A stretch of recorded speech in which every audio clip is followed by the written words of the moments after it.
ISIL, and the Khorasan Group. The decision to conduct these strikes was made yesterday by the U.S. Central Command commander under authorization granted him by the Commander-in-Chief. These strikes were taken as part of the President's comprehensive strategy to degrade and ultimately destroy ISIL and to protect the United States and its partners. Our coalition partners in the fight against ISIL, which in these strikes included Jordan, the United Arab Emirates, Bahrain, and Saudi Arabia, with Qatar in a supporting role, continue to be a critical part of our strategy. Secretary Hagel appreciates their partnership, and in particular, the hard work and the strong leadership shown by our Central Command Commander, General Lloyd Austin, who gave the Secretary an update on the operation throughout it. We did not coordinate with the Assad regime. While the United States did inform the Syrian regime through our UN ambassador of our intent to take action, there was no coordination and no military-to-military communication. In terms of the Khorasan Group, which is a network of seasoned al-Qaeda veterans, these strikes were undertaken to disrupt imminent attack plotting against the United States and Western targets. These terrorists have established a safe haven in Syria to plan external attacks, construct and test improvised explosive devices, and recruit Westerners to conduct operations. And the United States took action to protect our interest and to remove their capability to act.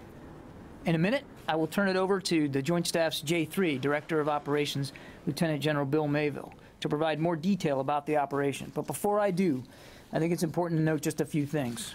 First, and while I'll let General Mayville get into the details of our assessments, our initial indication is that these strikes were very successful.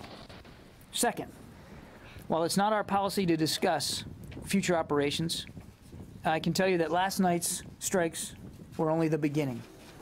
For this reason, there may be some tactics, techniques, and procedures that we just won't be able to address here today to preserve options that we may want available to us in the future. And finally, we're going to leave it up to our partner nations to detail the specifics of their involvement. I think you may have already seen statements by the Jordanians and by Bahrain as well, acknowledging their involvement. And I'll also just note that Secretary Hagel is immensely proud of the U.S. personnel who participated in and supported these missions, and he deeply appreciates their service and their sacrifices. With that, I'll turn it over to General Mayville. Sir.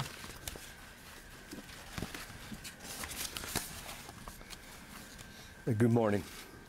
Last night, at the direction of the President of the United States, U.S. military forces under the command of United States Central Command, in conjunction with coalition partners in the region, executed a series of strikes against ISIL and other terrorist targets in Syria.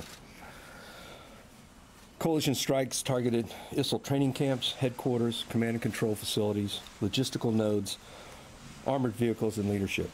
U.S. military forces also executed unilateral precision strikes against the Khorasan Group, an AQ-affiliated terrorist organization located in northwest Syria.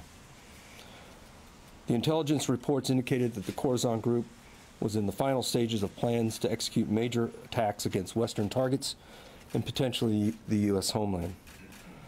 Last night's strikes were organized in 3 waves. The first wave began around midnight in Syria, or 8:30 Eastern Standard Time. I draw your attention to the map. Have the first slide, please.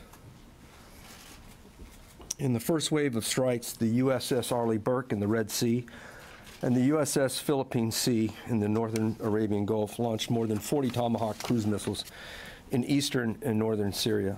And as you look at that slide, it is the target area around Aleppo and al-Raqqa. The majority of the Tomahawk strikes were against Khorasan Group compounds, their manufacturing workshops, and training camps. The second wave consisted of F-22 Raptors in their first combat role, F-15 Strike Eagles, F-16s, B-1 bombers, and drones. They launched from bases in the region around 9 p.m. Eastern Standard Time against targets in northern Syria. Targets included ISIL headquarters, training camps, barracks, and combat vehicles. The final wave occurred shortly after midnight Eastern Standard Time.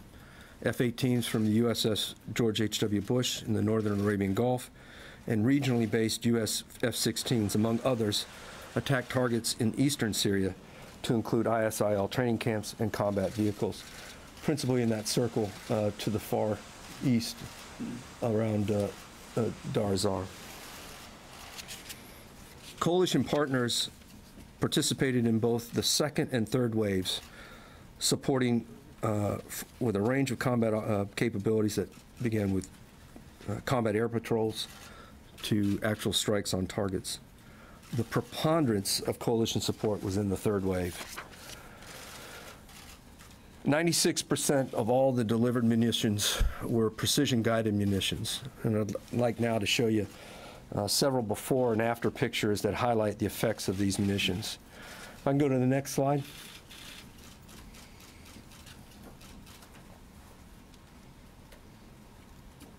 Next slide, please. This first picture shows an ISIL finance center in Raqqa. It's a before and after. On the left is the before, and on the right, as you look at it, is the after. It was engaged with Tomahawk cruise missiles fired from the USS Philippine Sea. Now, the intended target was the communications array on the roof of the building. The Tomahawk cruise missiles detonated as airbursts, with the effects focusing on the communications array. And as you can see on the right-hand side in the picture, the after picture, the rooftop communications is heavily damaged, while the surrounding structure remains largely intact. If I can go to the next slide, please. This second picture shows an ISIL command and control building in Raqqa that was targeted by U.S. Air Force F-22s during the second wave of strikes. And this strike was the first time the F-22 was used in a combat role. The flight of the F-22s delivered GPS-guided munitions, precision munitions, targeting, again, only the right side of the building. You can see on the left-hand side the before shot, and then you can see, as you look at it, on the right-hand side, the after shot. And you can see that the command and control center, where it was located in the building, was destroyed. If I can go to the third slide. The third and final picture is a residence near the town of Abu Kamal, and it's along the border between Syria and Iraq.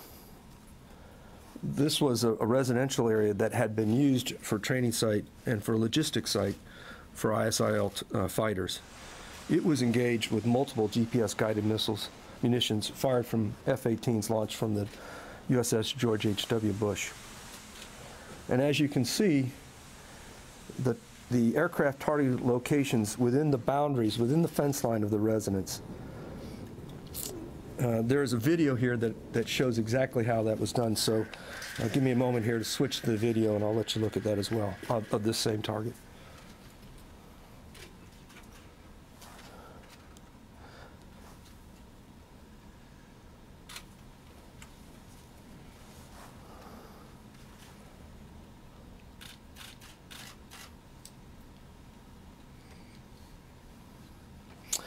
Again, you'll note that the effects of the strike were contained within the boundaries of the target area.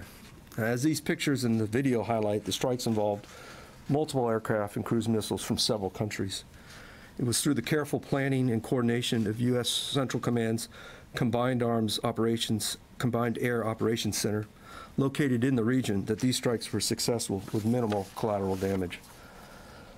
Last night's strikes are the beginning of a credible and sustainable, persistent campaign to degrade and ultimately destroy ISIL. Our immediate tasks are to continue the degradation of ISIL in Syria and Iraq, to build and strengthen regional partners, and to build a regional coalition, to assist in placing Iraqi security forces and Peshmerga forces on the offensive, to support the broader diplomatic efforts in the region, to implement a Syrian train and equip program, and to continue to work with Iraqi security forces and ministries.